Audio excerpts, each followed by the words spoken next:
नमस्कार, बहुत स्वागत है आपका टीवी9 भारतवर्ष पर। मैं हूं आपके साथ विपिन चौबे और मेरे साथ इस बुलेटिन में मेरी सहयोगी निधि भी लगातार मौजूद रहेंगी। इजराइल का जो युद्ध है वो 16वें दिन में प्रवेश कर चुका है। अच्छी और शांति की खबर कुछ भी फिलहाल कहीं से नहीं आ रही है, अलबत्ता कुछ संकेत बेहद भीषण जरूर नजर आ रहे हैं। बिल्कुल, अमेरिकी आशंका बिल्कुल साफ नजर आ रही है और आपको बताएंगे आगे कि किस तरह से ग्राउंड ऑपरेशन चल रहा है। मिडिल ईस्ट की भी चिंता सामने आ चुकी है कि आगे क्या होगा, लेकिन झुकने के लिए कोई भी कहीं से तैयार नहीं है। ऐसे में सबसे पहले 5 बेहद बड़े खतरों से आपको रूबरू करवाते हैं कि क्या 5 विनाशक खतरे हैं इस वक्त युद्ध में। पहला बड़ा खतरा, आईडीएफ की स्पेशल यूनिट पूरी तरह से तैयार है। अब खतरा क्या है? हमास के सामने संपूर्ण विनाश का। और आप समझिए खतरा नंबर 2, देखिए यहां देखिए, इजरायली ग्राउंड जो ऑपरेशन है उसमें देरी हो रही है और खतरा यह है कि दुश्मन से बड़ी चुनौती का खतरा इस बीच मौजूद है। तीसरी बड़ी बात यह कि अमेरिका को हिजबुल्लाह पर हमले से परहेज है, लेकिन खतरा क्या है?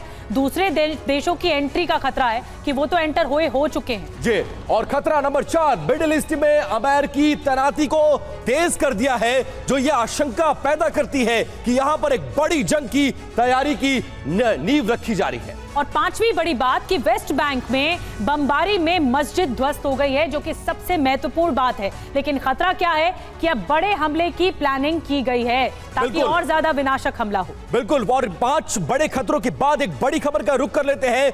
आईडीएफ ने वेस्ट बैंक की मस्जिद पर बमबारी कर दी है। जेनिन में मस्जिद पर बहुत बड़ा हमला कर दिया गया है। इजराइल के हवाई हमले में यह पूरी की पूरी मस्जिद तबाह हो गई है।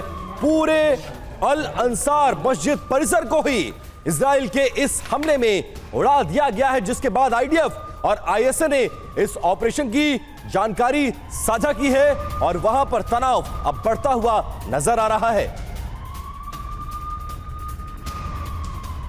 तो ये मस्जिद पर हमला हुआ है और ये बहुत ज्यादा गंभीर करती है परिस्थिति को कि अब जंग और ज्यादा तेज हो गया। आइए हमले की और डिटेल पर नजर डालते हैं कि किस तरह का ये हमला हुआ है। वेस्ट बैंक में मस्जिद थी जहां पर उड़ाया गया अल अंसार मस्जिद पर इजरायली एयरफोर्स ने जबरदस्त बमबारी की और पूरा इलाका तहस-नहस हो गया। जी बिल्कुल, और देखिए हमले के बाद जो वीडियो सामने आया उसमें मस्जिद को भारी नुकसान भी, निधि जहां आप खड़ी है वो वीडियो भी हम दिखा रहे हैं, भारी नुकसान पहुंचा है और उसके बाद ये दावा किया जा रहा है कि तनाव और बढ़ेगा। बिल्कुल, और बताया जा रहा है कि शुरुआती जानकारी के मुताबिक कुछ लोगों की मौतें भी हुई हैं।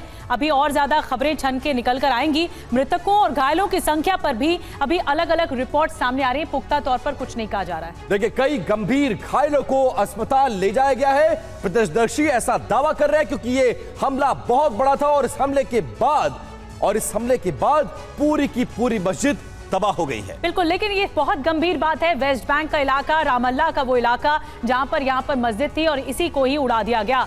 आइए अब 2 तस्वीरों के जरिए आपको दिखाते हैं धमाका कितना बड़ा था और उसके बाद तबाही का मंजर क्या रहा। हर तरफ अफरा तफरी का आलम इस वक्त आप देख रहे हैं 2 तस्वीरों में। एक तरफ मस्जिद पर बमबारी होती है, ये पूरा इलाका खत्म कर दिया जाता है, नस्त नाबूद कर दिया जाता है। और दूसरी तस्वीर जो आप देख रहे हैं अल अंसार मस्जिद के अंदर की तस्वीर है, परिसर की, जहां पर सब कुछ तहस नहस है और लोगों के बीच में अफरा तफरी का आलम रहा। और अगली बड़ी खबर का रुख कर लेते हैं। वेस्ट बैंक के क्वाल किला में जबरदस्त संघर्ष जारी है। आईडीएफ और फिलिस्तीनी सेना में इस बार झड़प देखने को मिली। भीषण फायरिंग की आवाजें भी लोगों ने सुनी और अपने फ्लैट्स, अपार्टमेंट से इस वीडियो को मोबाइल पर शूट किया, जिसमें ग्राउंड ऑपरेशन आप देख सकते हैं कैसे किया जा रहा है और आमने सामने की जंग जमीन पर जारी है।